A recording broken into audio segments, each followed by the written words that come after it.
Dies.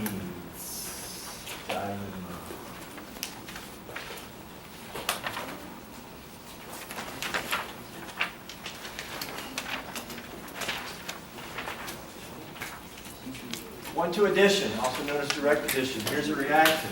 Actually, cold temperature. How do we get this product? New H on the end, correct? H plus Br minus. We can show it ionized. You would not want to show it covalent and charged. It's either one or the other, not both. These electrons attack H. That gives U bond here and carbocation there.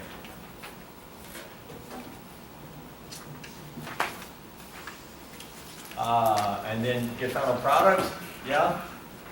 Br minus, bam, attacks cation, and that gives product. Look, we've been doing that for 10 days at least. That's just a good old simple.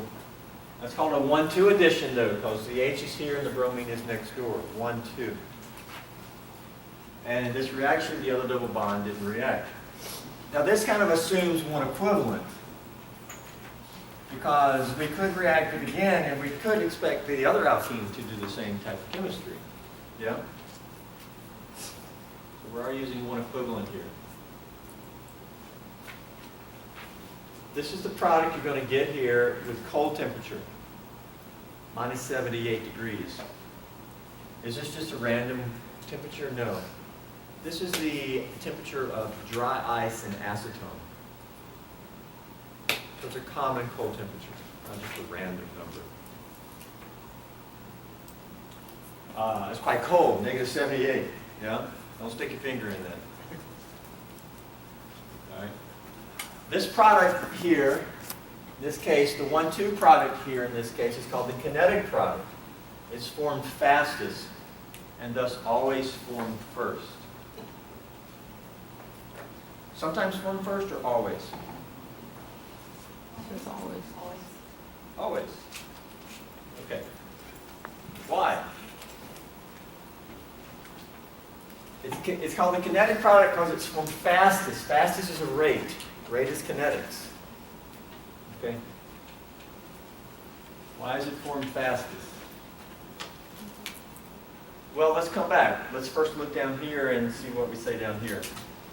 The next outcome. Same reaction here, but here we're doing it higher temperature. Actually, higher than room temperature, like 40 degrees or higher. Okay, so warm, or you can even call it hot, compared to that up there. Up here we get this product. How do we get that product? It's the same exact reaction. We get it by considering resonance, and I'll just draw it right here. Up to here it's the same thing, but we can do resonance. What's the resonance structure of this cation? Pi bond. Windshield wiper over, yeah? What does that give? H here, pi bond there, cation there, yeah? Just resonance structure. Resonance arrow, double-headed resonance arrow.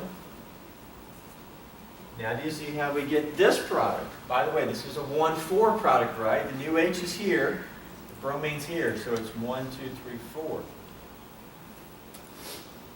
Well, how do we get that product?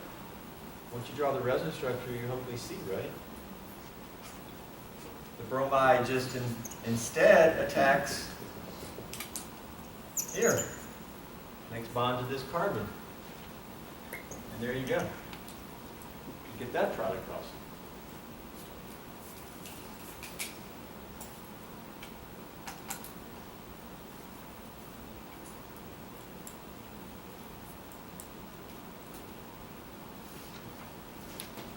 Questions about this reaction outcome?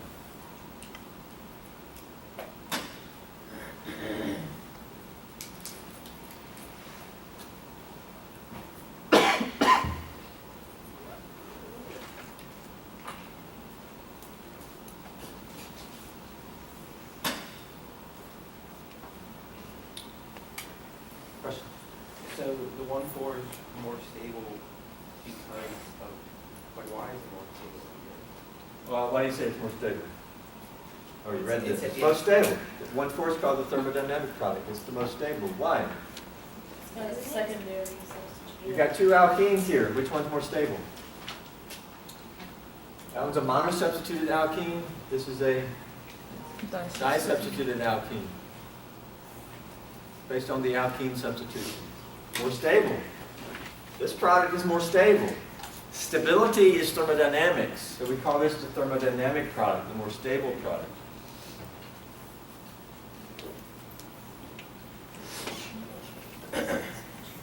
They both come from the same intermediate.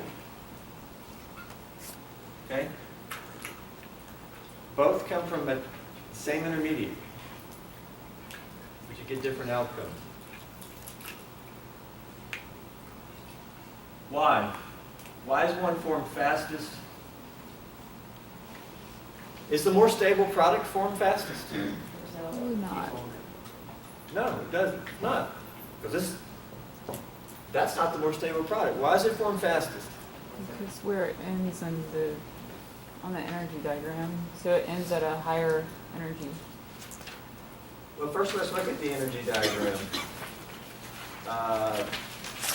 This same diagram, reaction reporting diagram, was in the thermodynamic handout. Here's the reaction. Same exact reaction. Here's your diene. It reacts with H plus to give the cation. Here's the cation.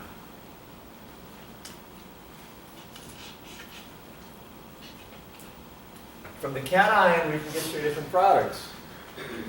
We can attack the number 2 carbon, and that leads to which product? This product, the 1,2 product. How does it compare to the 1,4? It's not as stable, correct? The 1,4 is more stable. The 1,4 is here. 1,4 is more stable. That look right? Mm-hmm. Yeah. But we said the 1,2 is formed fastest. What does that imply about the activation energies? The 1,2 is smaller activation. Yes, the 1,2 has a smaller activation energy. That's why it's formed fastest.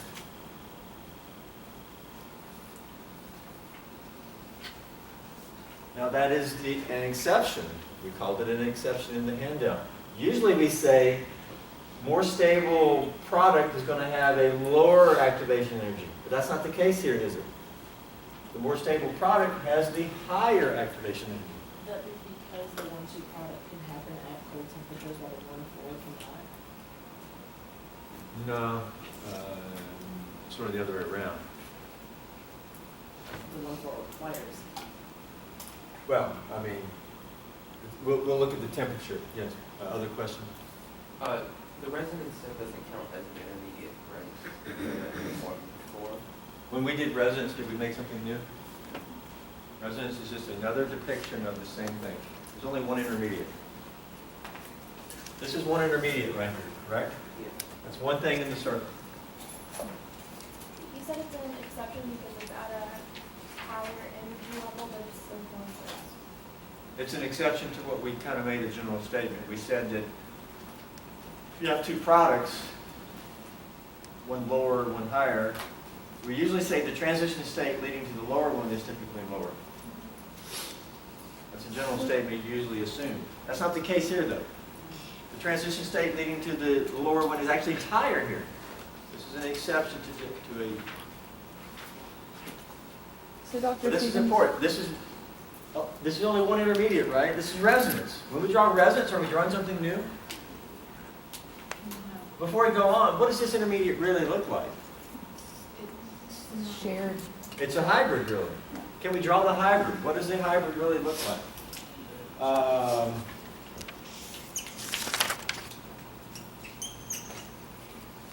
What do we have between the N carbons? Single bond and double bond? What? Like this? What do we have between these two center carbons? And here? Yeah. What's the partial charges? Partial plus here and partial plus here. There's your one intermediate. And we got a Br minus. The Br minus ends up either attacking here or here. Wait, why? Hold on. Why is it a partial? Hold on. It should be Yeah, on- you're It should right. only be on the Third first. part. Yeah. It's not there. Good. It's here. It's here. We're looking at resin structures. There's no positive in the resin structures on this carbon. Yeah, sorry. Yeah. It can either attack here, and that would be 1, 2, or it can attack here, and that'd be 1, 4. This is what the bromide really sees. Again, this gets a little cumbersome. We're going to work more and more with fake resin structures. Okay?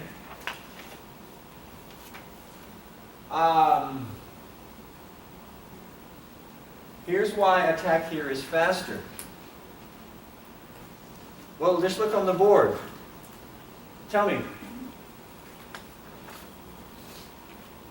When the alkene attacks the H+, where's the Br minus at that time? Right next to it. It's near the H+. Because even though things ionize, look, when things become ions, do they just totally... Ions attract to each other. So when something ionizes, and this leaves, and it makes H+ and Br minus, are these going to have any attraction to each other?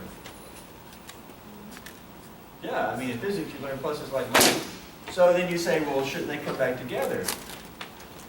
Well, it doesn't go to extreme. The minus is always going to be close to the plus, but is it so close that it's bonded? No, it's because everything is often a gray area. It's ionized, but it's also real close. That is, if the H is over here, when it attacks, the Br is over here. That means if when the H was attacked, the Br was also sort of over here near that H.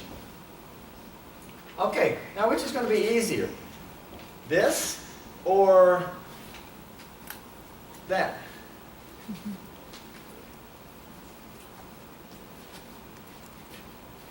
The 1, 2 Why the 1, 2? is closer. Well, it's closer, yes.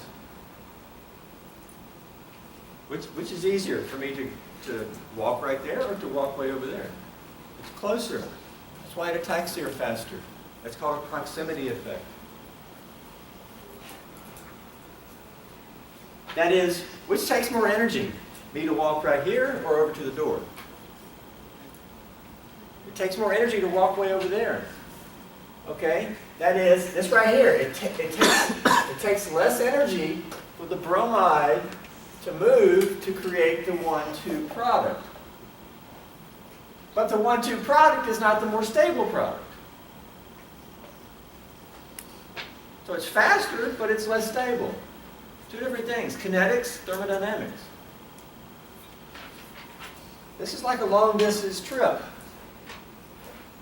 But if you take the long distance trip, it may take you more energy, but you will end up with a more stable product. It takes you more energy, but you'll end up with a more stable product.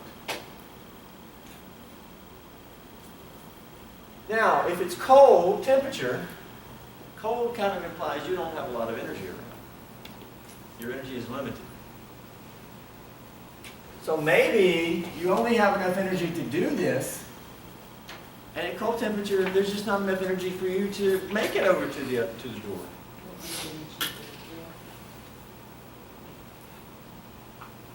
And so under cold temperature, it can only achieve this. Now, you could probably get this reaction so cold that it won't do either. Like if you go to absolute zero, it ain't going to do nothing. Because we don't have enough energy to even, okay? So you got to have at least enough, but what we know is minus 78 is still enough heat. But minus 78 is warmer than absolute zero. That is still enough energy to achieve this, but it's not enough energy to make it up there. And so you just get the 1,2 product at cold temperature. Why do you get the 1,4 product with heat? There's more energy around. There's more energy.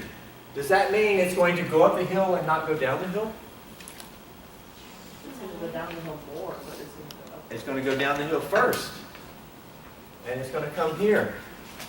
But if you have enough heat, it can go back. It can reverse. We did a reverse of a mechanism before. Mechanisms can reverse. Then you say enough heat to make it go over here. Once you get it going two pathways, then you have an equilibrium. And when you have an equilibrium, how do you judge which is going to be more favored then? There it's stability, thermodynamics. And thermodynamics take over. And if you can get this to go back and forth, which one's going to be favored? The more stable one. If you can get equilibrium to come into play, the more stable one will then be favored. Equilibrium means it can achieve both.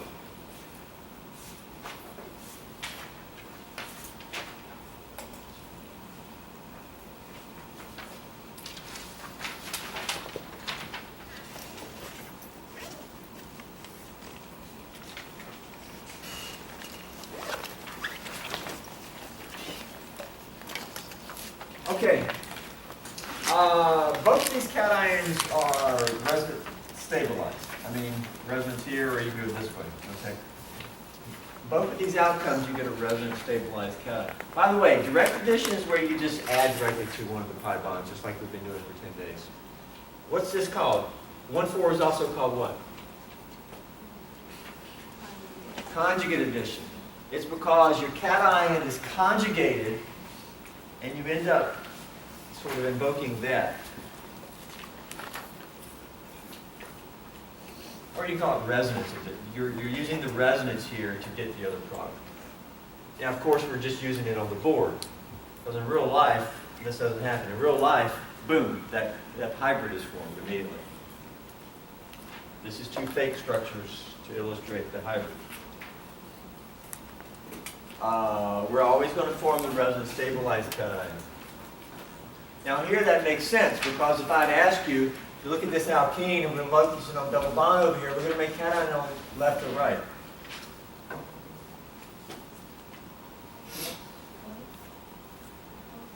If we're looking at this alkene over here and we say we're going to make cation on left or right, on the right. I thought that was, we've been asking that question for 10 days, right? If we look at the alkene over here and we say, are we going to make cation on left or right? Right. Correct. Again, it's very intuitive there. The more important thing is, you're always going to make resonance stabilized cation.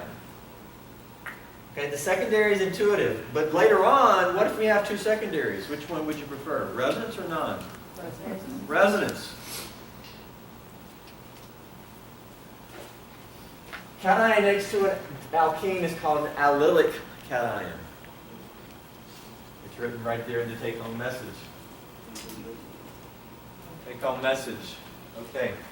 Let's look down here. Now that we've looked at the reaction coordinate diagram,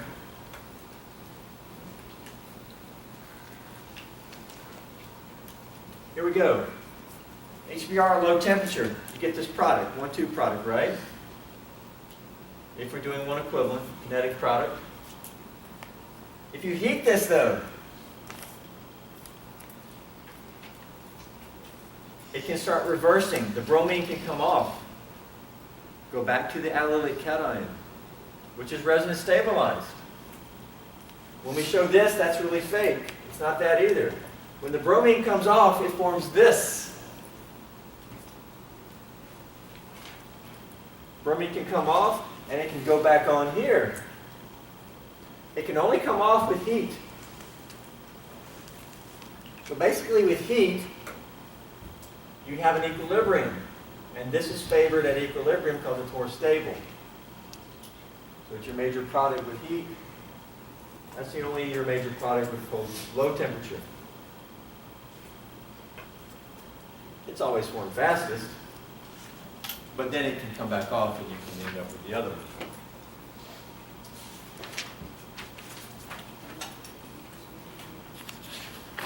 Okay, let's do some, here. Let's make our diene a little bit more complex. Which product's going to be formed up here?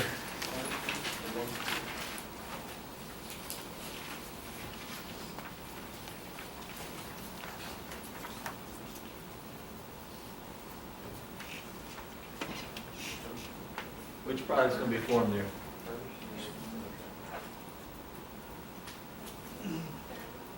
In our model example, both alkenes were identical. We could have did the same reaction on the other side and got the same exact product. Here the alkenes are not identical. That one has a methyl on it, this one does not. Which alkene is going to react preferentially? The one on the left. We say left or right. 2 choices. Well, this has 4 choices. Would you rather make cation here, here, here, or here? Where would you rather make cation? Tertiary. Tertiary. Instead of 2 choices, we have 4 choices. And it's no difference. If you can decide between 2, why can't you decide between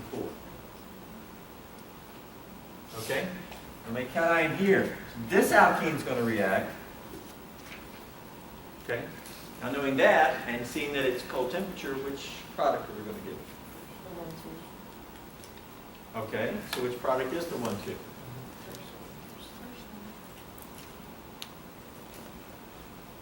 There's actually 2 1, 2 products up there, but if it's the 1, 2 coming from that alkene, yes. Product right here. There's your product.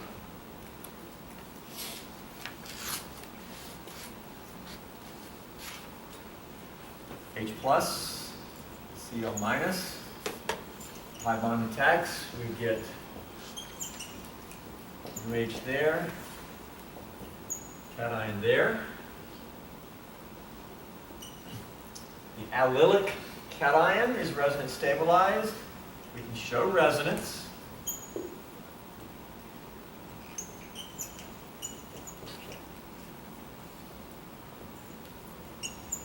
Yeah? The true structure is a hybrid of this. What is the chloride attack? Well, cold temperature, that is, the chloride was here. It was next to the H. Because they're ions. They're not going to just hate each other. They're going to stay close to each other. So it was here. Okay? Cold temp, we get the kinetic, the easiest. Is it easier to attack here or here?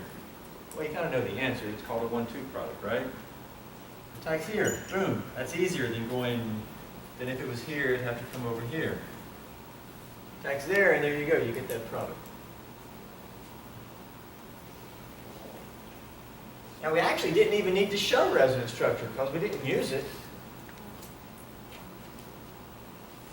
But it's there. And it's a resonance stabilized cation. 1, 2 product. Yeah?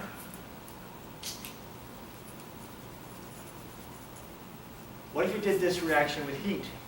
Which product would you get up there? Which product would you get up there? You did it with heat.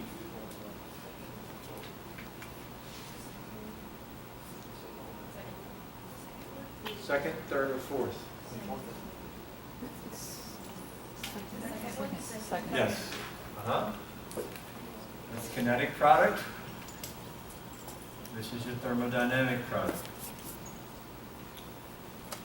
You don't get these because this other alkene doesn't react. These would come from the other alkene reacting.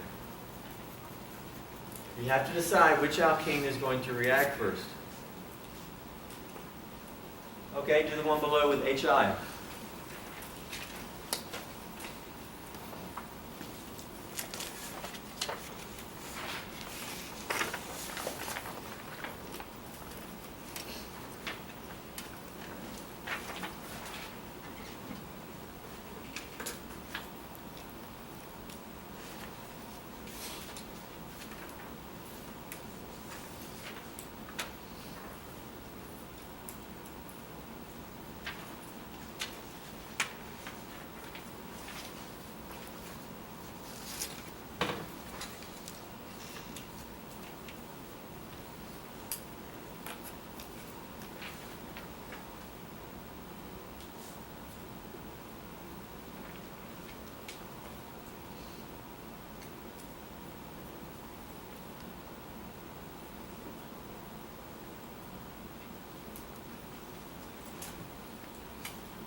How'd I do?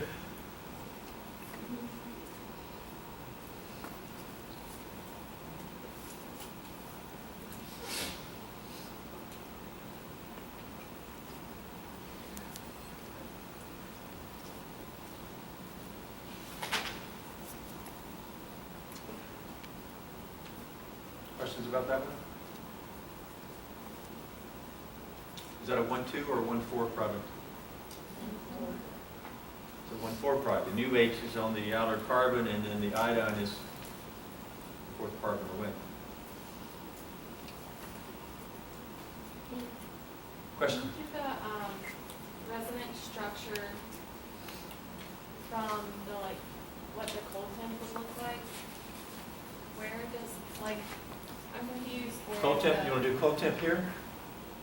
No, I didn't want to do cold temp, but I didn't know, because I started like the first resonance product like we did up there, and then I was trying to show the resonance for what the second one would look like.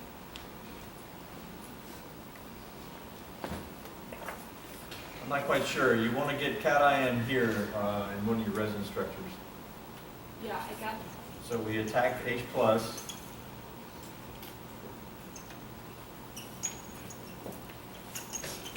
UH, cation there as your initial cation. Resonance stabilize, we can show the resonance structure. okay.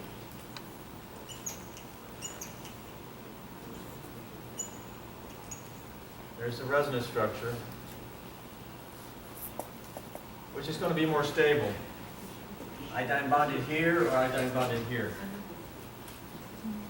But you got to be careful. The 1,4 is not always the thermodynamic product. The most stable product is the thermodynamic product. Iodine ends up bonding here. That's the product we showed. If iodide bonded here, which product's more stable? Trisubstituted alkene or disubstituted alkene? Tri. Yes. Heat gives most stable. There it is, most stable product. Question? When you say the iodine's the fourth carbon away, will you like show which carbons you're counting? Where's the new H in? New H is on the very end, Yes, there's a new H there. so it's from that carbon. One, if that's carbon 1, 2, 3, 4. The iodine's on the fourth That carbon. The H is on the 1, the iodine's on the 4. That's not nomenclature, that's just the relative position. Yeah. Yes, it goes out here. There's 2 H's on the end carbon, now there's 3. So, does the hydrogen take the outer double bond because it's the less stable one? No? Like, could it not take the inner one? Because when I did it, I got the iodine on the outer double bond. But the double bond can stay. Okay, well, let's... Importantly, we made this tertiary cation. There's the cation that comes from attacking that double bond. What if this double bond had attacked? Are you going to leave cation on left or right?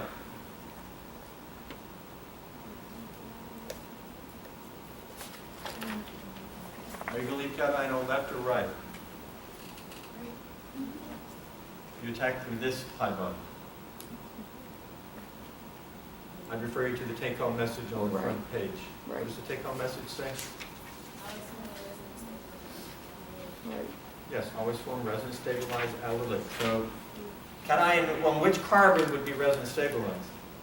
The one on the right. On the right. Okay? The H plus pulls the weight down like this, and we get boom, boom, boom, boom, boom, boom. And so the H is added here, cation there. And there's a methyl here. Why? Allylic, resonance stabilized cation. Now we show the resonance. And the resonance looks like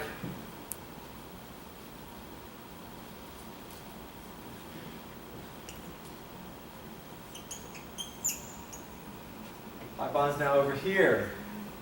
Methyl there. The new H is still there. Yeah, it is. And Now what's here? You made this cation. Why? Let's assess this cation versus that cation. This one is secondary, this one is primary. The hybrid has characteristics of both. This one's tertiary and secondary. The hybrid has characteristics of both. Which hybrid is better? One that is composed of tertiary secondary, or one that's composed of secondary primary? Which cation is better? This cation is better. That's one cation. I feel like most of you don't believe that that's one thing in the circle. This is two fake structures of one cation. The true structure is a hybrid. All we do is move pi electrons. This hybrid is better than that one because it has character of tertiary and secondary. That's how we decide. I sort of envisioned the tertiary cation was going to be there, and so that's kind of how I made it originally. But you got to be careful because sometimes you don't see the tertiary cation as a better cation until you draw the resonance. Because what if we initially came up with secondary with both? But then resonance gave us a tertiary, and resonance over here gave us a primary. Then we would see that this would be better. You got to assess both resonance structures to fully assess your hybrid. Okay, so we do not want to do this. This is the alkene that's going to react. Since it's warm, this is the two cations. If it was cold, we would attack here. If it's warm, we attack to give the most stable product. The most stable product comes from attack here. You got to be careful. This is a 1,4 product. But 1,4 is not always the thermodynamic product, even though books will tell you that.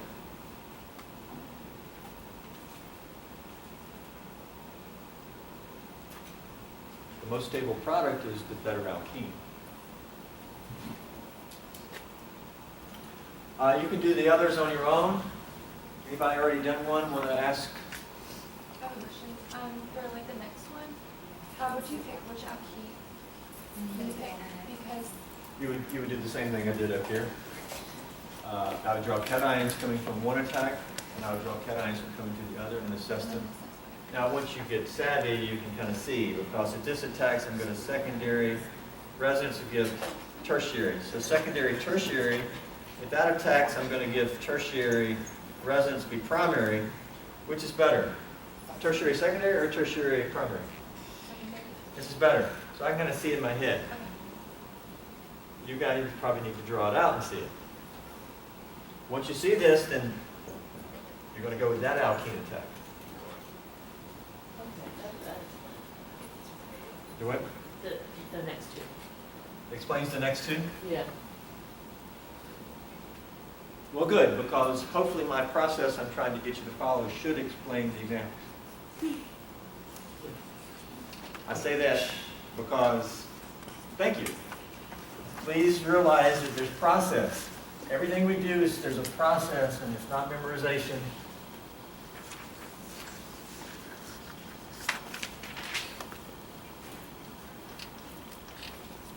I think maybe most of you are seeing that, but I'm not sure all of you are. Okay, I'll send the key. Actually, the key is in the handout. Is it on the back page? It's upside down. Is it on the very back, upside down? Yeah, upside down so you won't accidentally look at the answers. It's also got a hilarious joke on the t-shirt.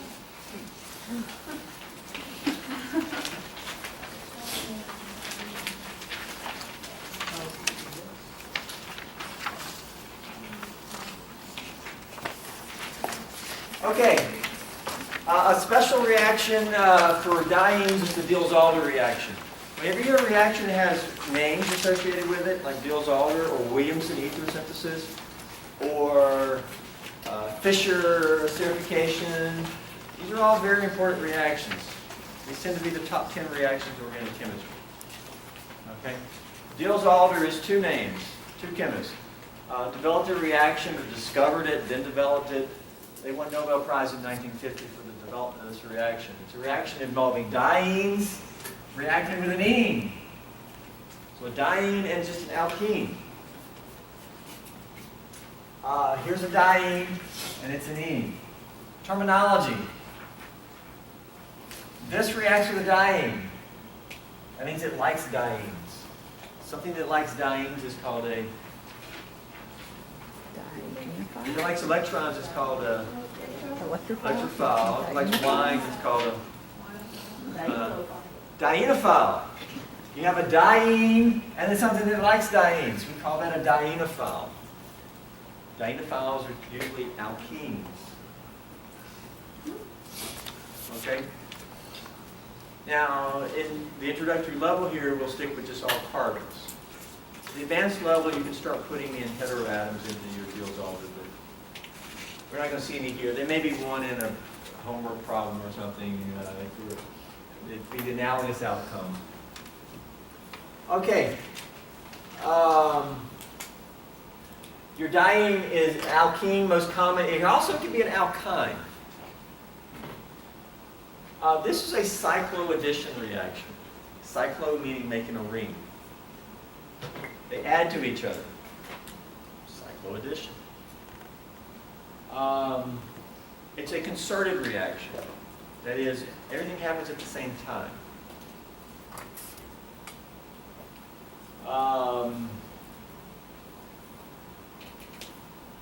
There's math involved here. This is 4 carbons, and this is 2. And 4 plus 2 equals? 6. Yes, 6. A 4-carbon fragment reacts with a 2 to give a 6-membered ring. Okay? Diels-Alder gives cyclohexenes, because you're also going to have at least one pi bond in your cyclohexane. So it's at least a cyclohexene. You could have more than one pi bond.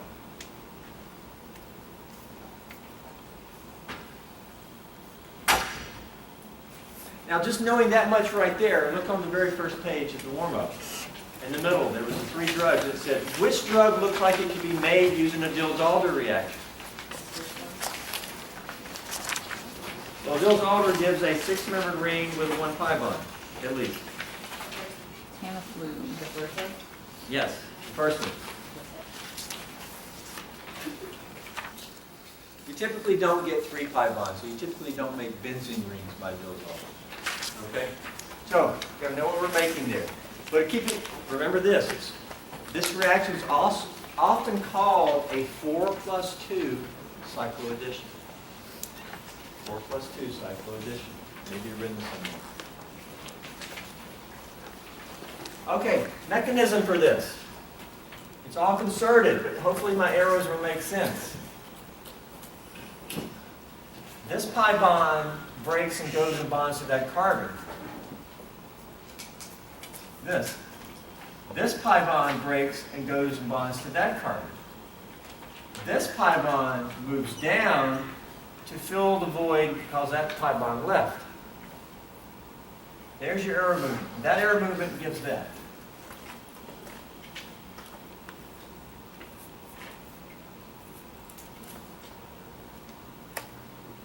All that happens at the same time. What's really going on if we look at orbitals, etc.? The diene has 2 pi bonds, right? There's 1 pi bond. There's another. Okay, you can draw a pi bond here. Then we have the alkene. And it has a pi bond. This is almost like some resonance starting to happen between 2 different compounds. These approach each other. And these p orbitals start interacting.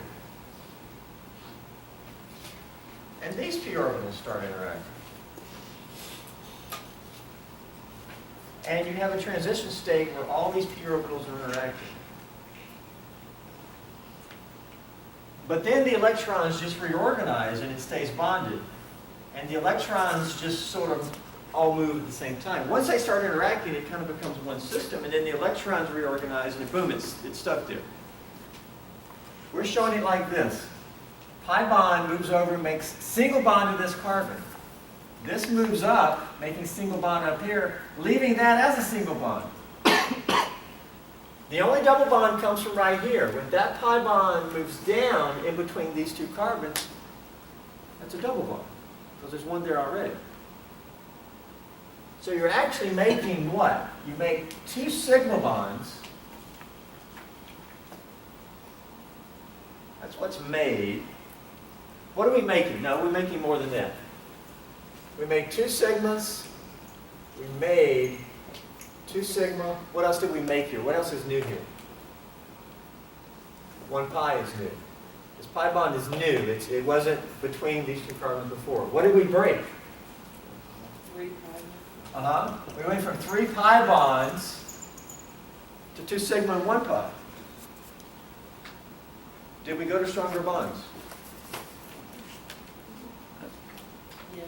Yes, we made stronger bonds. If you do your calculations here, this would be an exothermic reaction. Okay? So it is favorable for these to come together and the electrons to reorganize and make it's favored by thermodynamics. What about entropy? Is this reaction favored by entropy? No. No. Why not? I think it's going with 1 instead of 2. Why not entropy? Because two molecules are coming together to make one. It's becoming more order. It's not favored by entropy, but it is typically favored by thermodynamics. We're making stronger bonds. Okay? It's concerted. All the electron movement happens at once. We're allowed to show all arrows at once. That's your Diels-Alder. This is just showing it down here again. Okay? Why do these react? Well, what's not really here is you don't really see any polarity. So it's not intuitive that way. It's a cycloaddition reaction. That's a type of reaction that's called, more generally, a pericyclic reaction. A lot of textbooks have just chapters on pericyclic reactions. Cycloaddition is one type. All of these have a cyclic transition state.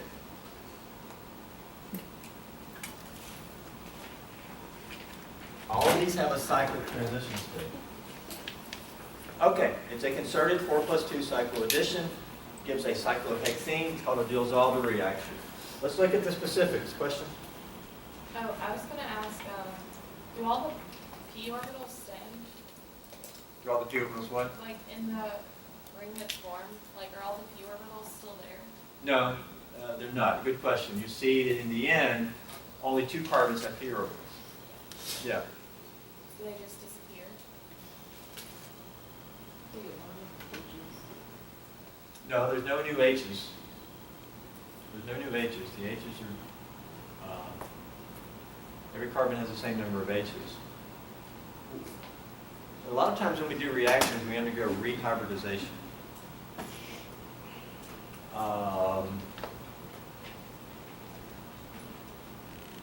I mean, like, look at this. If Br minus attacks here, well, this has an empty p orbital. sp2 with an empty p orbital. If this attacks here, we now have what? Does the carbon have a p orbital anymore? No, now it's sp3. The bonding often requires rehybridization. And the electrons can just move to a different configuration and hybridization, etc. Right? sp2, but now it's sp3. That's sort of built into all of that. When I said the electrons reorganize, they also rehybridize. Okay, good question. Okay, let's look at some specifics. The dienes. All right. This is your simplest diene. But then we can have like something on the diene. You can actually have the diene as part of a ring. Okay, let's look at this terminology. The S-cis form is required. What is S-cis? This is about the single bond. There's the single bond. The double bonds are on the same side of the single bond. It's like they're cis about the single bond. It's called S-cis. Compare that to this. They're opposite about the single bond. That's called S-trans. Where the reaction takes place, now that's a single bond there. Is it really? We know there's pi bonding there. Typically these can rotate. Single bond can rotate. It has to be in the S-cis form to react. Because if you're the diene and if you're the ene and I'm the diene, I have to have both my double bonds over here to make this ring. If one of my double bonds is like that, I can't make the ring. Okay? So this is required. Not here. These in the ring are particularly reactive because they're stuck in the S-cis form. The double bond is on both sides, is already over there. There's no way this can rotate and put the double bond over here. It's stuck in the ring. These react faster, typically.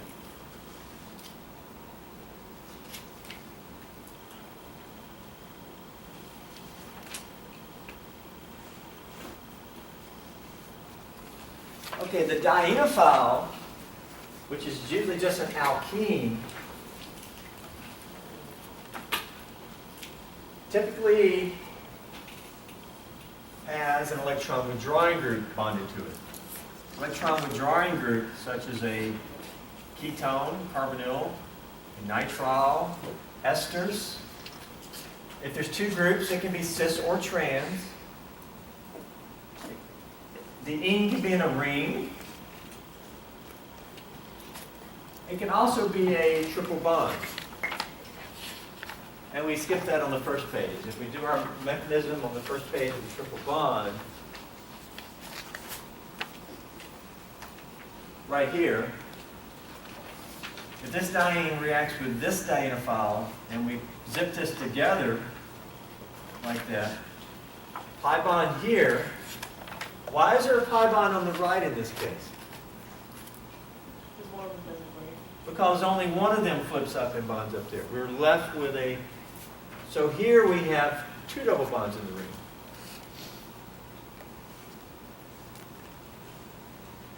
So an alkyne can be a dienophile. And then the alkyne can have substituents on it.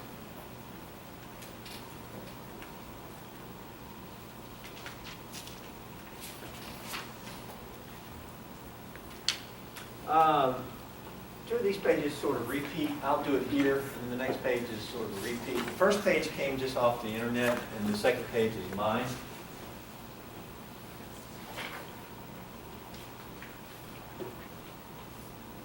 When you're doing Diels-Alder, you have two things to consider: stereochemistry,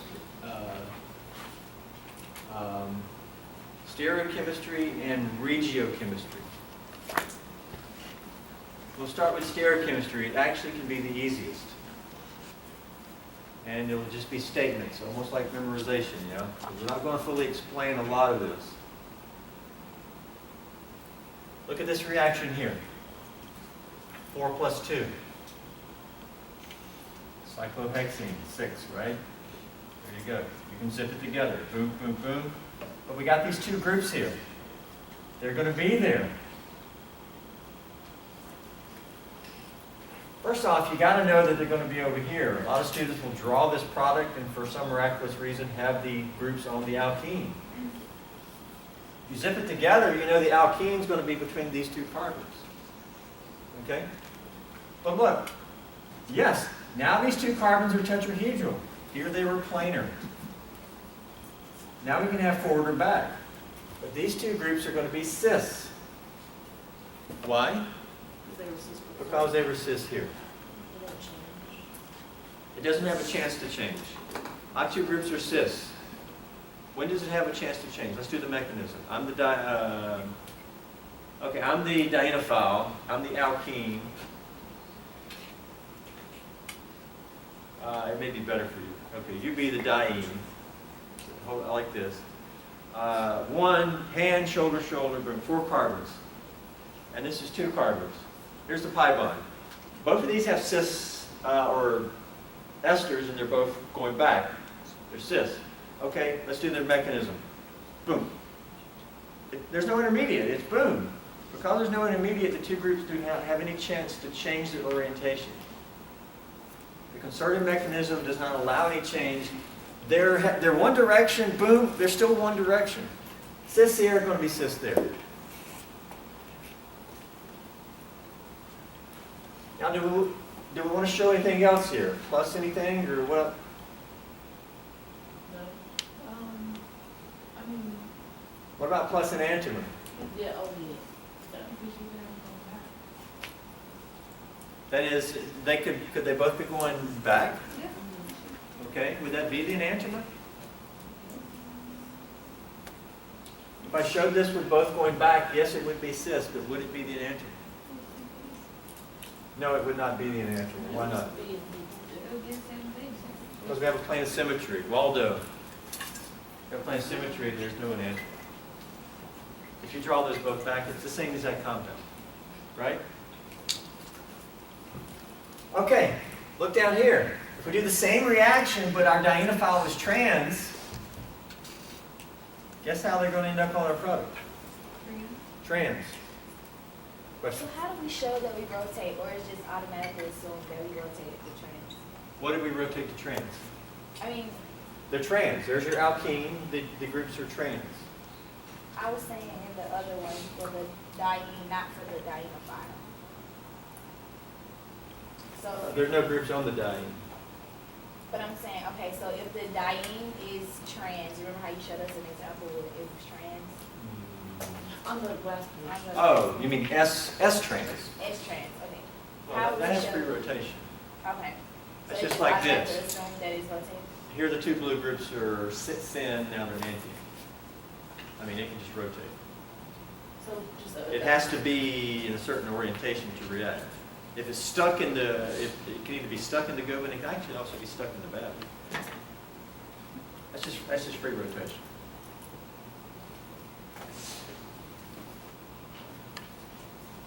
Okay, let's look down here.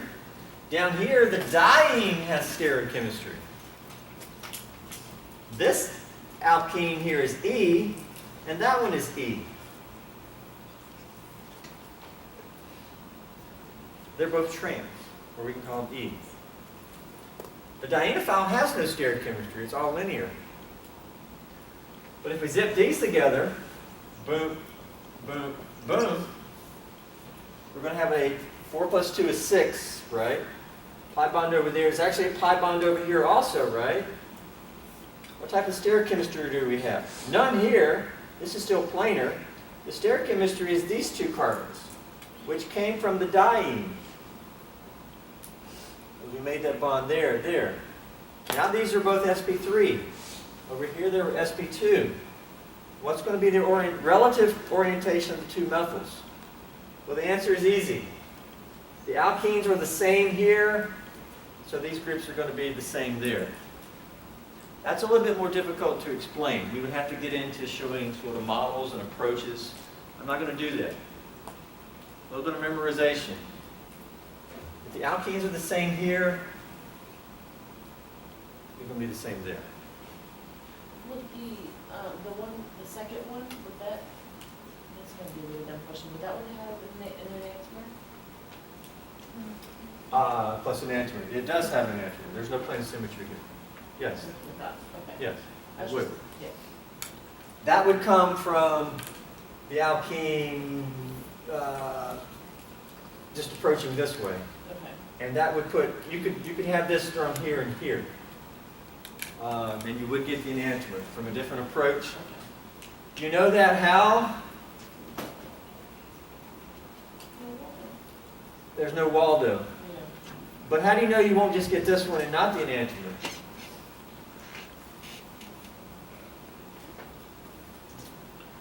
I don't know that we've ever said this. but we need to say it at some point. Is anything here optically active? That's not Carl, that's not Carl. Nothing here is optically active. If none of your starting materials are optically active, your product outcome cannot be optically active. And if you're telling me that's all you got, that would be optically active. It's Carl. You would have a Nobel Prize if you did that. You're going to get a mixture, a racemic mixture, which is not optically active. Okay? You cannot create optical activity just out of the blue. It has to be handed down. And actually, scientists actually debate, where did optical activity begin? You just can't create it. If you do, you got Nobel Prize. So, let's look at the reaction. What is the fourth one down? What type of possible stereochemistry do we have? Zip it together, it's going to be this. The only stereochemistry is the relative of these two here, because everything else is planar. The alkenes were opposite here. One's E and one's Z. They're going to be trans there. Again, this is just a little memorization. But you do have to recognize what's going on. Okay? If you take advanced classes in organic chemistry, you will look at this closer and the approach of how things approach and stuff.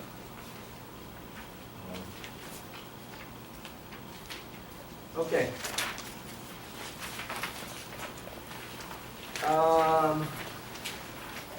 Again, I said this was a lot of repeat. For example, if this reacts with this, 4 plus 2, trans, look right, what we said? Okay, so that's just a repeat. Here we go. Try it out with yourself.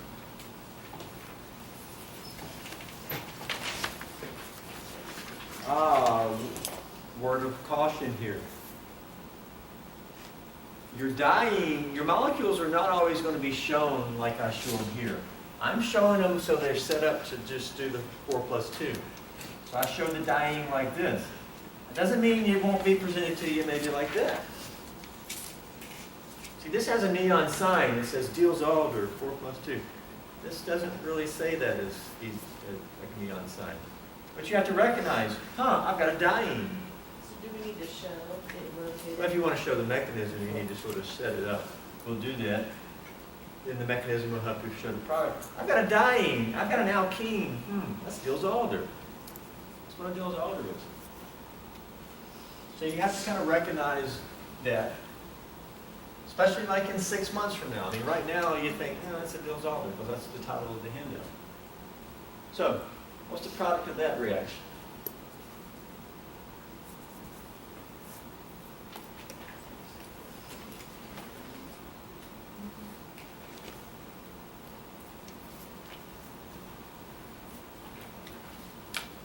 And then we'll also do some of these down below.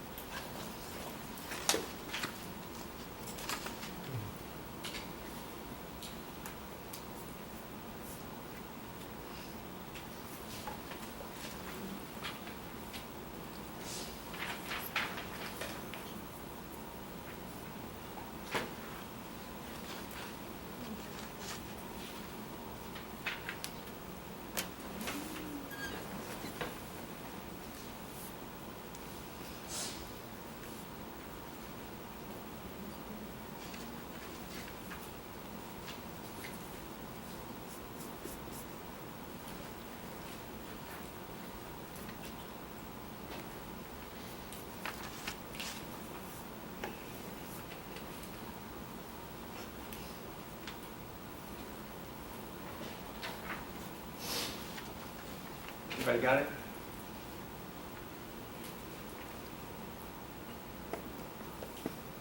Anybody got it? Other people? 4 plus 2 is 6.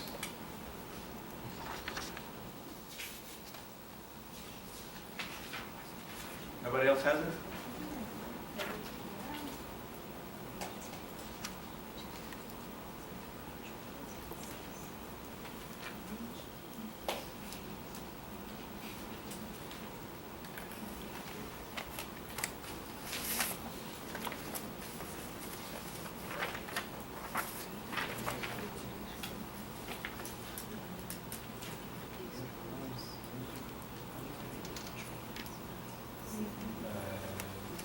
Right, you're also missing spirits.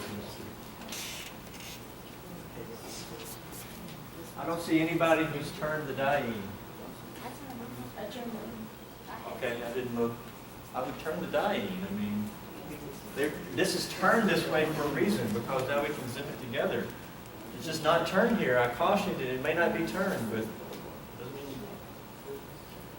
I would draw the diene like this. And I would draw the ene like this. 4 plus 2. But what's on the ene? A nitrile. Now we have to talk about it. If you want to put it at top or bottom, well, you want to draw it, we'll talk about that. Actually, it doesn't matter here. Okay. The diene has phenyl groups on which carbons? The 1 and the 4. Okay. But what is the cis trans? That's 1, 4. This alkene is what? Trans? Or E? And this one is what? That one's Z. So we draw that phenyl like this, and there is your E alkene. That one's Z. And this one should be Z, so we need to draw it like this. Now it looks like this is in the way here. But actually, It's behind if it. that's drawn here, this would approach from the front. So that is it's not in the way. They don't approach like this. They approach faces. So it's kind of in the way, but then we just zip it together. This is going to bond here. This bonds here. This bonds here. 4 plus 2 is 6. Where's the pi bond going to be? Right here. This moves down to make another bond here. That's your pi bond over there, right? Where's the cyano group? Here. Where are the phenols? Bottom. Top and bottom. Okay. One forward, one back. If we draw them like that, these are now tetrahedral. Do we know anything about the relative configuration of these two? One forward, one back. How do you know that? That is true. Because your alkenes were opposite there, so they're going to be opposite here. So we can draw one forward and one back. Okay, that's tetrahedral. Do we know anything about it? It can be either forward or back. Actually, we know nothing about it, because these two carbons are not related to those in anything that we showed. So this is just going to be sort of random, yes, forward and back, as far as I know. I don't know all the complete details for this. What we do know is the relative of these two is going to be trans. This, I'm going to say, it can be both. What's the term for saying both? Racemic here. That's kind of the product that I would expect you to show. Could you show? You got a phenyl on a double bonded carbon. Yeah. Phenyl is not on a double bonded carbon. It's not on one of these. Okay? Could you show the cyano group forward and then just do plus enantiomers? No, but that means if I show this forward, say plus enantiomer, you're telling me that the plus enantiomer, both of these would be dashed. So you're telling me that these are both cis? No, Okay. it's more random than that. It's more random than that as far as I know. That's all we can show. Now if there was something here, we would know that these two, well, it depends on how they were here. Okay? So, just because your diene is not turned, don't mean I wouldn't turn it so you can use your mechanistic knowledge to help you show a product. Right? Okay, how about this one down below?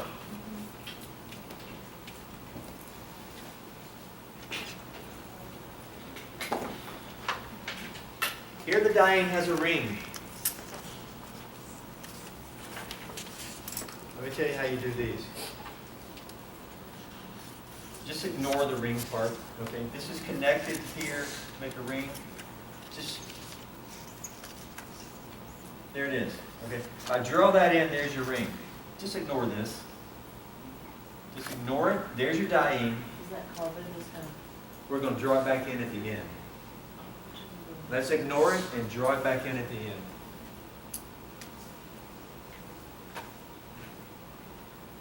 zip it together, and then draw what you have there back at the end.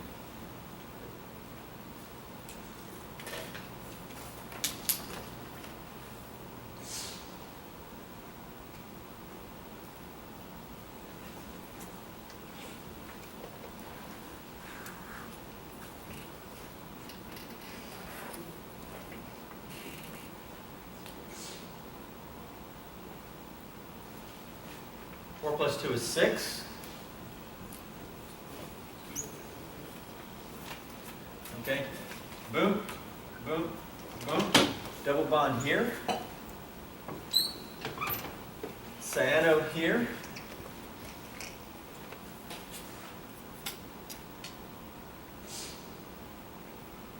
Now we just need to draw back in what we ignored. What did we ignore? What do we need to draw here? A methyl.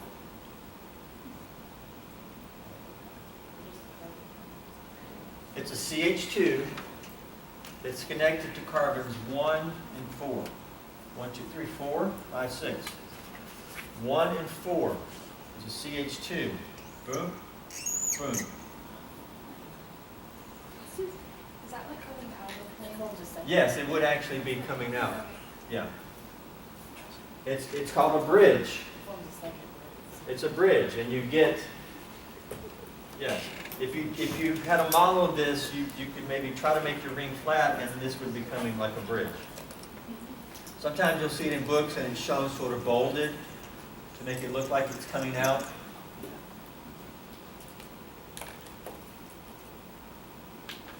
So we just put the CH2. By the way, a CH2 is called a what? Not a methyl, but a, if it's just CH2 by itself. A CH2, probably never heard this, is called a methylene. Methylene. That's why CH2Cl2 is often called methylene chloride. Where CH3Cl is called methyl chloride. CH2 is a methylene. The methylene is a bridge here. CH2 bridge. That's how you do it, okay? How about this one over here? Here the ring is of the dienophile. Well, here you don't really have to ignore it. You can just zip it together.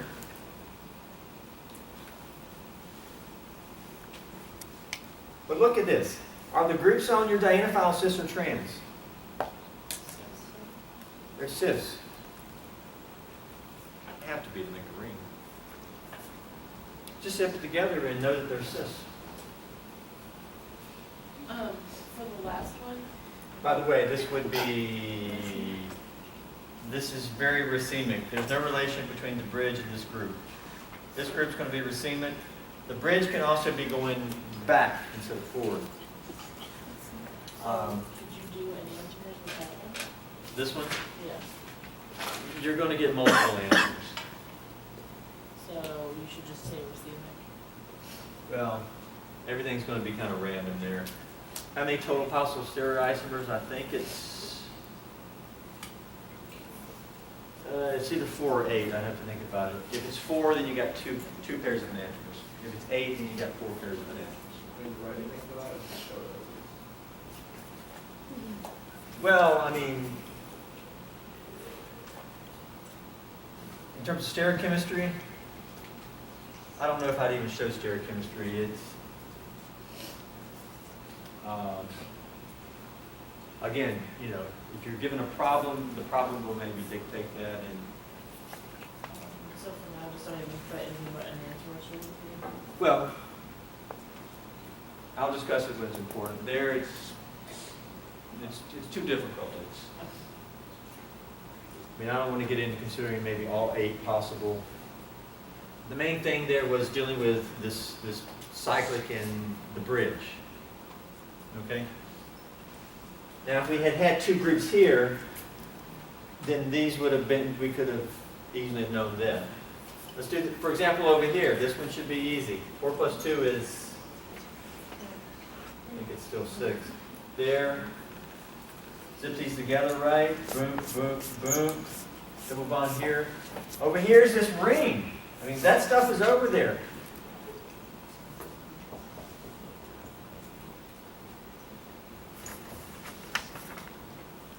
But look, these two carbons are tetrahedral. See, that's...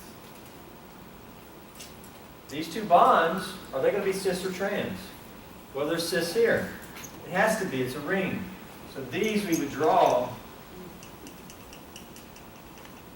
These two are cis. But that matches what we said on the other page. The dienophile is cis, so they're going to be cis there. It just happens to be a ring over here. Plus anything? Plus an enantiomer? Yes or no? Yes. No. No. It's not. No. Plain symmetry. No enantiomer. You can draw them both back, but that would be the same compound.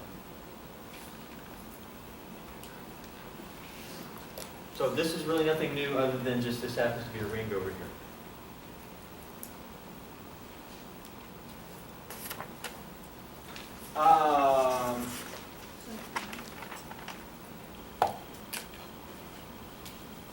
This reaction right here is used to make Tamiflu. Used to treat flu, influenza. By the way, Tamiflu was on the top of page 4 of your test. The one that was Epimer. One of those was Tamiflu. Do you have your test? Top of page 4?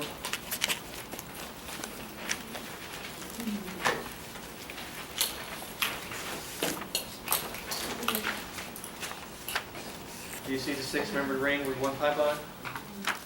Okay. It's made using a Diels-Alder reaction. And here's the very beginning. Show the results of this reaction right here.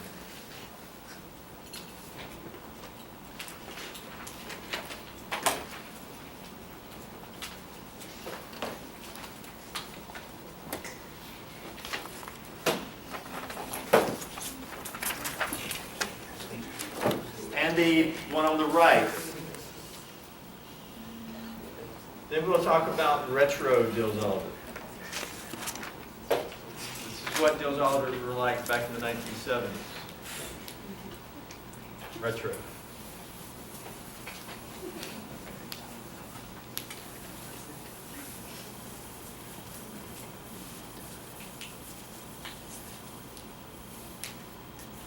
Anybody feel like they got the answer to this one?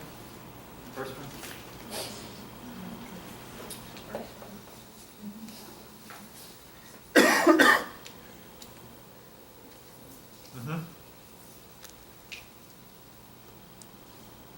Oxygen bridge, yeah? Just ignore it. 4 plus 2, zip it together. There's your 6. There's an ester over here. There's ester, ethyl ester. That's it if we just ignore the oxygen. No, it's not, because there should be a pi bond here, right? Yeah? I mean, these bonds are connected, right? That's me. But what do we have? An oxygen between 1 and 4? An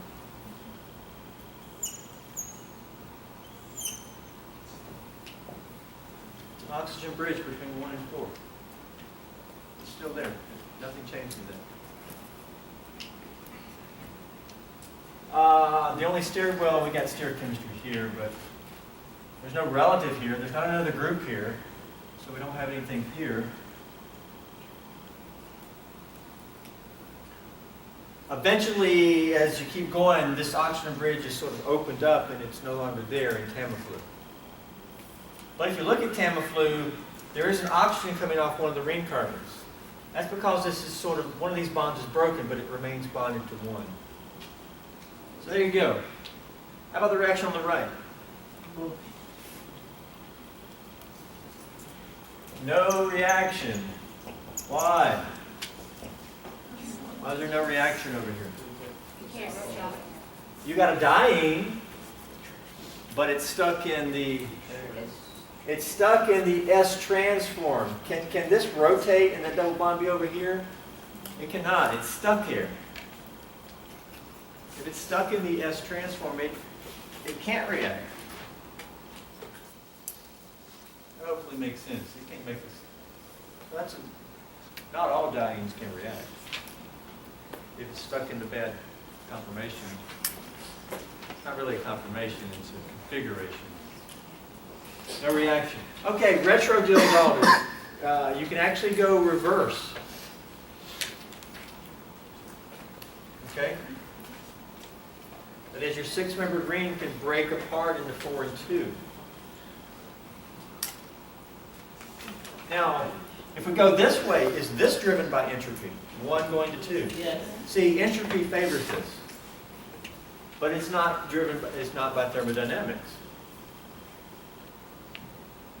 Entropy is favorable here. Which term in your Gibbs free energy equation does temperature magnify? Magnifies entropy. So higher temperatures. Okay? If I know that right, what is it? Delta G equals what? H minus CS. Delta H minus T delta S. minus T delta S. Temperature is multiplying entropy. If entropy is good, how do you make it even better? Increase the temperature. If you increase the temperature, entropy is going to become more important. And if it becomes more important, this is going to want to break apart and let the entropy be there. Okay? So it makes sense. You heat it, it's going to... You actually want to go this way. So think about it. If you're doing a Diels-Alder, if you want it to come this way, do you want to heat it? Is heat going to be your friend? No. No, because heat makes it want to go the other way. Because heat amplifies entropy. Okay, you can do this. If you take this guy right here and heat it to like 400 degrees, it'll just decompose into those two. That's called a retro Diels-Alder. What's the arrow movement here? It goes up. What happens is these electrons move down. You actually have to break sigma bonds, okay? These electrons move here, and these electrons move there. And if you do all that, you'll get those two separate products over there.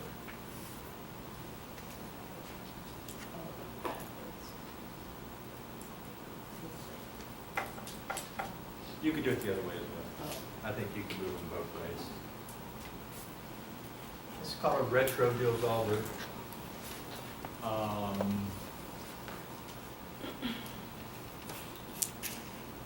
You'll see these miscellaneous places. There may be a question or two about it. I don't show you much more here. I used to didn't even include this here, and it just sort of comes up, but that's an important direction there.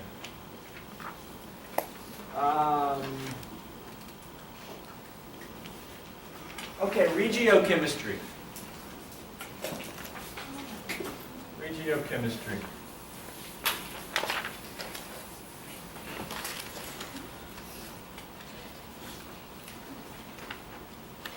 Let's see.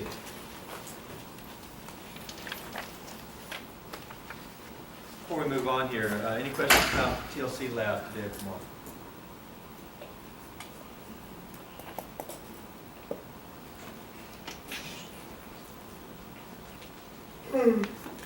TLC is a very useful, very common, relatively easy technique to analyze your compound for purity. Much better than doing melting point. By the way, I returned all the recrystallization. You recrystallize, a couple of you ran an IR. It was a benzoic acid that had a tert-butyl group here. This is what you recrystallized, everybody. Okay? Some of you ran an IR and you saw the carboxylic acid, the carbonyl. Okay. You recrystallized from hexane. Hexanes, right? Okay. That's just benzoic acid. It will not dissolve in hot hexanes. But this compound will. Why? It has more than just plain hydrocarbon, and so hexane will dissolve it. Hot, but then cooling it tends to want to come back out. The literature melting point, if you look up on SciFinder, they tend to be like 168, 169. You'll even find one like about 170 to 171. These are sort of the optimal melting points. Most of you guys got more like 164, 165. That's kind of low. Some of you got like 166, 167. Maybe somebody got a little bit higher. This is the optimal melting point. So some of you guys that said I got 164 to 165, yes, my compound's pure. Well, it's 5 degrees lower than this, so you gotta be careful about saying yes, it's pure. I would say something more like it's slightly pure, or it's more pure than what I started, or is it pure? Well, based on melting point perhaps, but I'd like more data. Be careful about these strong, bold statements. Other questions about that? That is, if you recrystallize it again, you might get the melting point to go a little bit higher there.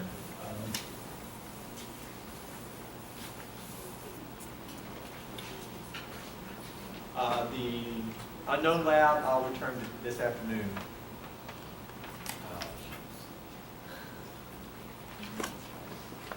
And you're turning in your bromination lab today and tomorrow.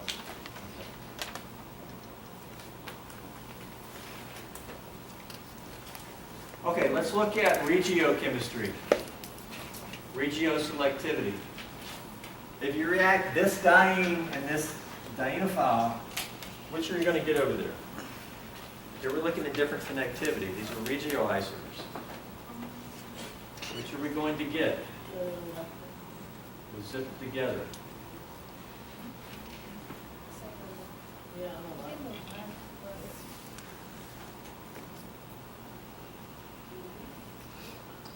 Yeah.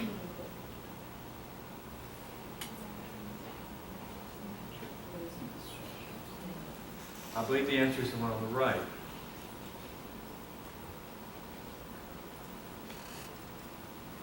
How do we do this?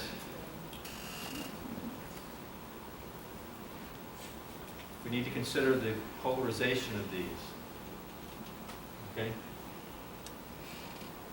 Polarization. We need to find which part here, which is partial minus, partial plus.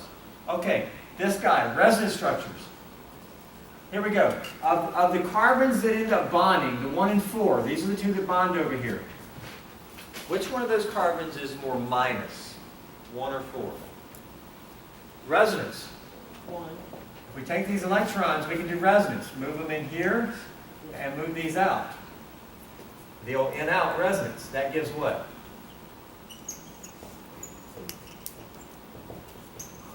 Plus and minus here.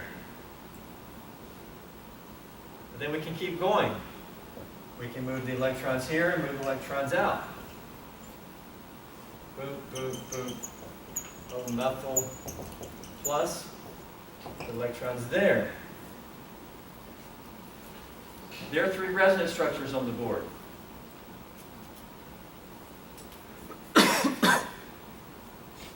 Which carbon, 1 or 4, has more minus charge? Well, let's look at the hybrid. Hopefully you can already see there. If you look at the hybrid, if you look at it, it's going to be like this. It's somewhere between single and double all the way around. What's charge on the oxygen? Partial plus. We also have what? Partial minus here and partial minus here. There's your hybrid. Now, which carbon, 1 or 4, has more minus? Partial minus. No partial. This one. So from doing resonance of your neutral molecule, you can see that's partial minus. That's the first consideration.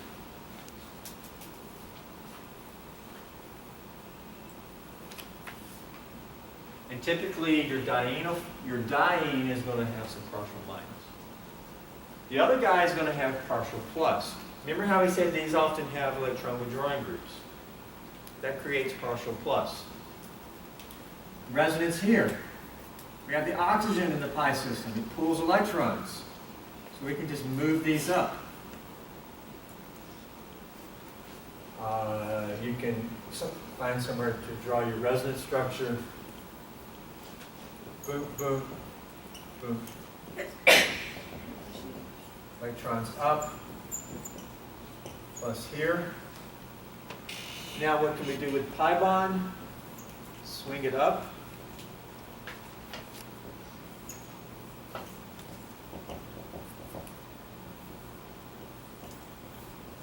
And what's here? Positive. Okay, of the two carbons, we can call this 5 and 6 if you want, that react, that ends up bonding. Which one, 5 or 6, which one has partial plus?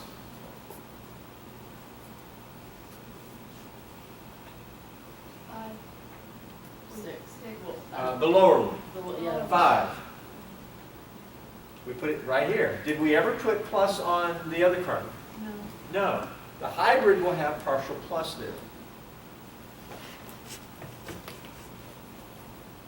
Partial plus. Whenever you zip these together, make sure that the partial minus is bonded to the partial plus. Before we do that, let's go back over here. This is an alpha beta unsaturated carbonyl compound.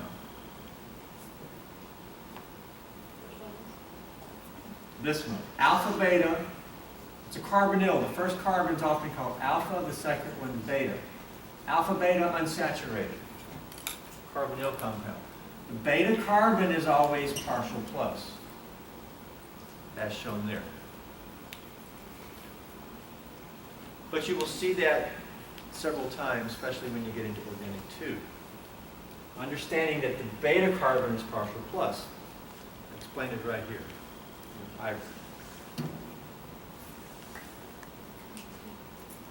So once we know that, these guys, we can almost just know that from now on and don't have to go through the process.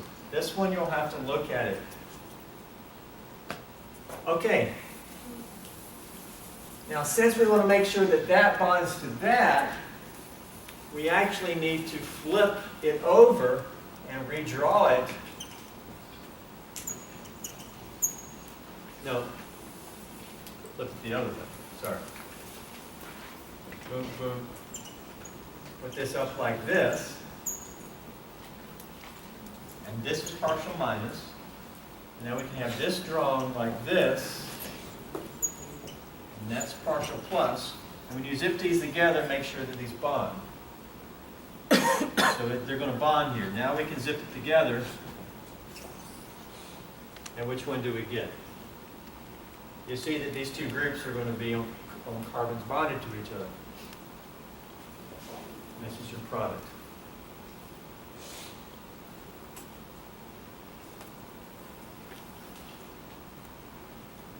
This requires you to be able to resonance of this, to understand your resonance, understand how we arrived at that. It requires you to be able to understand resonance of this and how we arrived at this. And then from there, just zip them together the right way.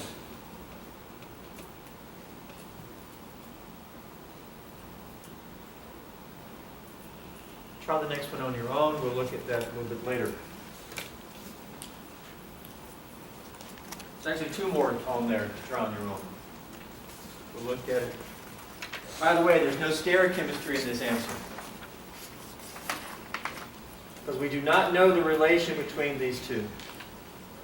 We only know the relation between two things here or two things here. So I do not expect you to know any stereochemistry of these answers on this page. All in regiochemistry. Try those couple of handouts, answer. There's a synthesis of Tamiflu. It begins with the Diels-Alder. They include a catalyst in there.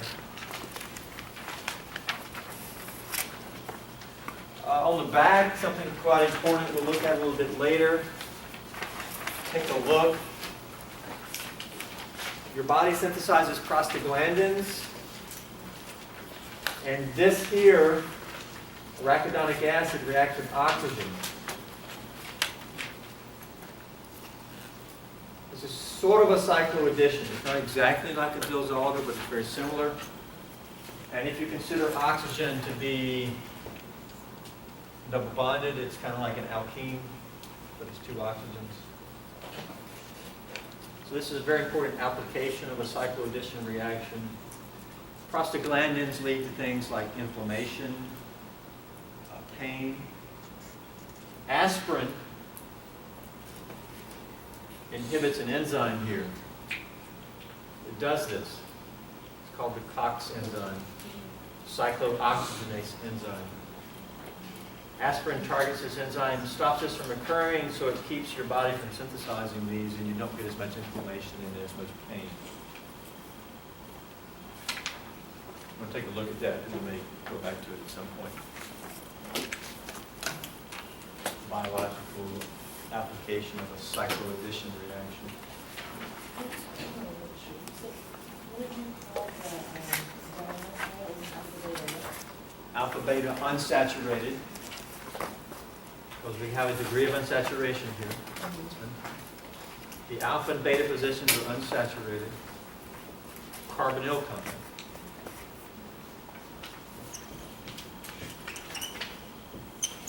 Is that an alpha beta unsaturated carbonyl compound? No, it's not. But what if I do that? Is it now? yes. Yes. Going this way, the first carbon's alpha, the second is beta. Now we have an alpha beta unsaturated carbonyl compound. The beta carbon will be partial positive. That's a given, as explained with the resonance structures. You will see these later, like in organic 2, when you do Michael reaction. Michael, as in Michael Jackson, not Michael Jackson, it's Michael reaction.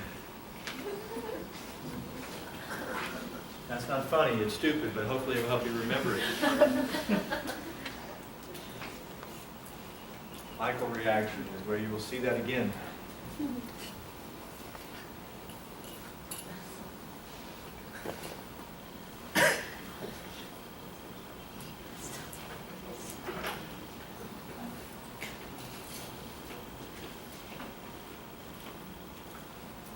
That's diene chemistry. In review, largely your 1, 2, and 1, 4 reactions,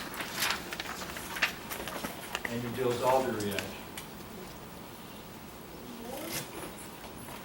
Tomorrow, let me know which lab you'd like to do Monday, Tuesday. Diels-Alder is one example.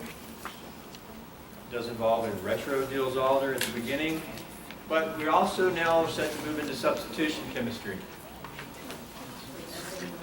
SN1 and SN2. Sounds like you're ready with these.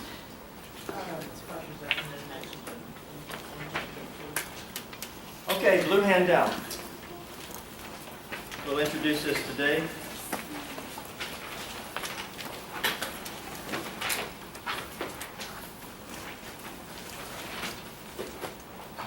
A little application. We'll be doing SN1, SN2. Here's an example of SN2. It's a substitution reaction. What's going on here in the synthesis of Allegra? Other than an alkyne hydration, which you did in lab. By the way, on Monday, everything was great. As far as I saw, everybody got good product, good boiling point. Yesterday, not as much. Also yesterday, it took you guys about 30, 45 minutes longer than the first day.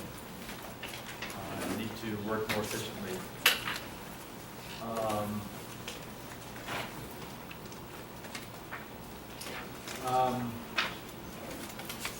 Trying to think of what might have been done differently. Everybody on the first day, yesterday used the heating mantle for the distillation. Is that right? On Monday, you guys did not use heating mantle. Anybody use heating mantle on Monday? Yeah. I wouldn't expect that, but maybe the heating mantle just got too hot at the bottom. You might think, well, doesn't it have to get hot to distill? Yeah, but sometimes it can just get too hot.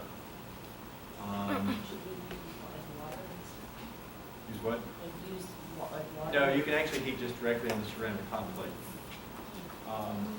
I wouldn't have thought that would have caused a difference, but I'm trying to determine what was done different. That was one thing that was done different. How would we prove that this is what's happening? Well, we'd have to do more experiments, do it again and again and see. Does it consistently get burned when you do get the thermal well and not burn when you do the, just on the hot plate?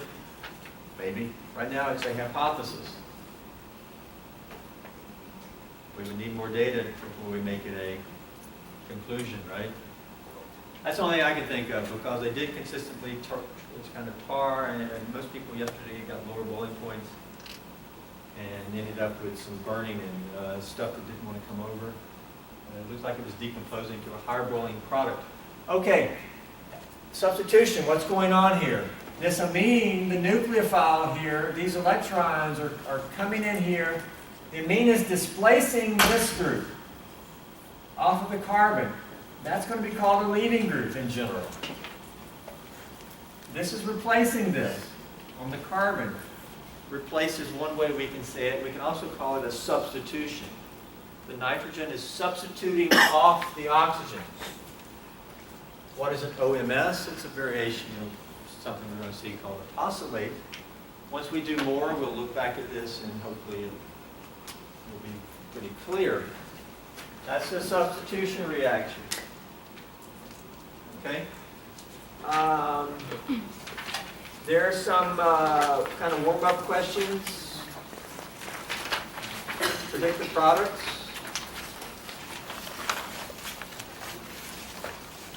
Actually, that's not predict the product. This is mechanism.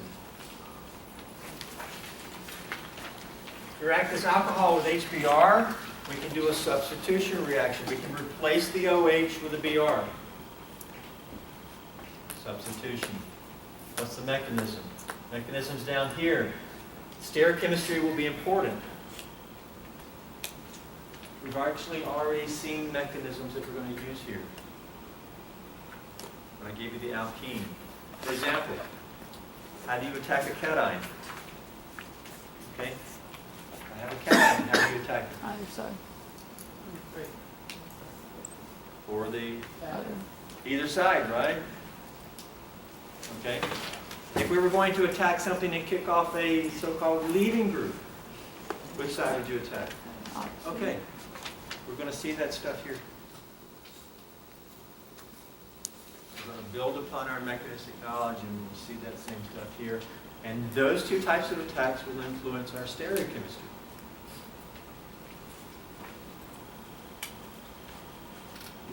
I try to teach the alkene chemistries in a way that helps us when we get over here as well.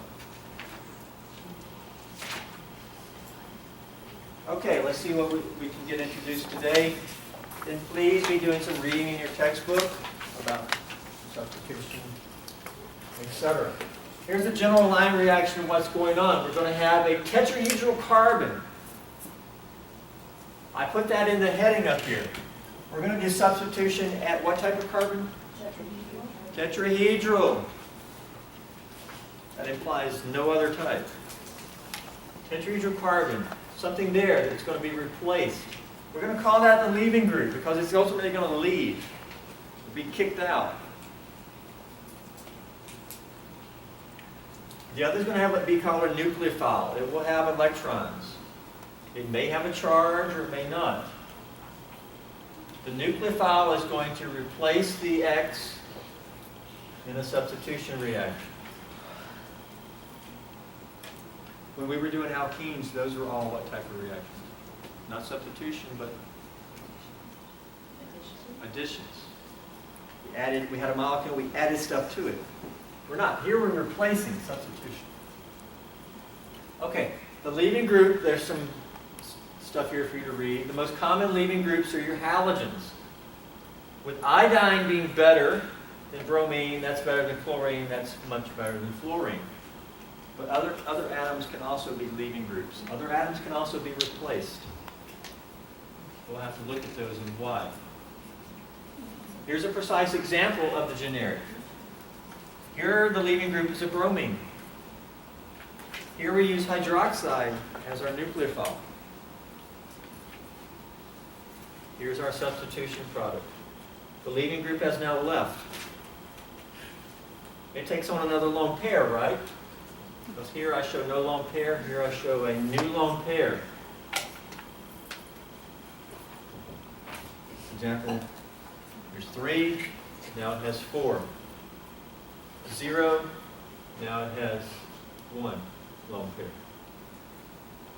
So this should fit up here. This happens to have a charge where my generic did not.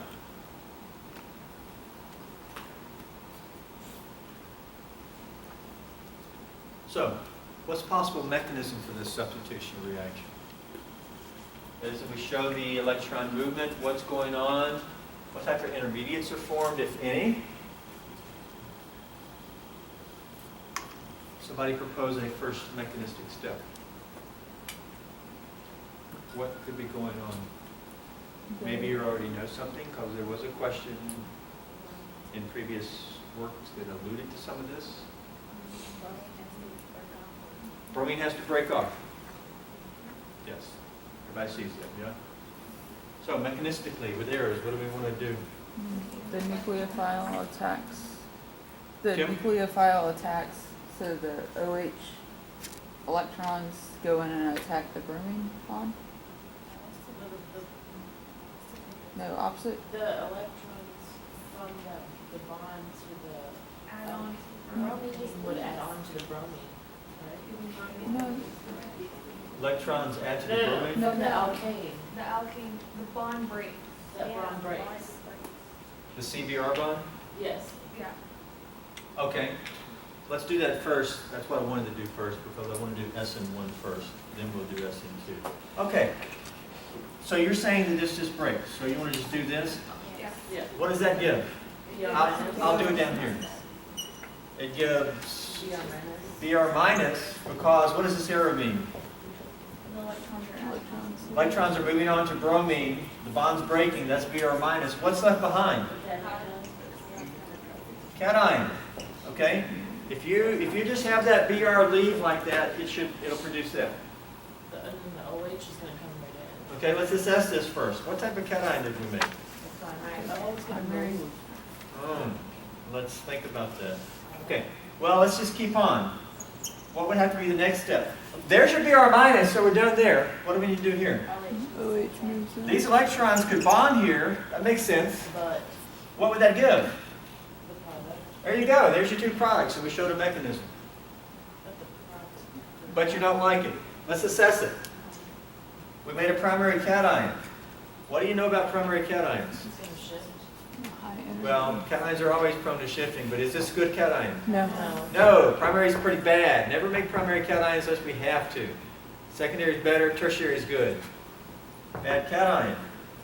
Okay, we're out of time here, but what we want to do is, how about a reaction coordinate diagram for this? Draw a reaction coordinate diagram. Which step is rate determining? Things like that. Is there another way we could do this? Could we show another mechanism to get to these products? Yes, this is going to be called an SN1. We just did an SN1. Why is it called SN1? Please be doing some reading in your textbook. We'll hit this running tomorrow.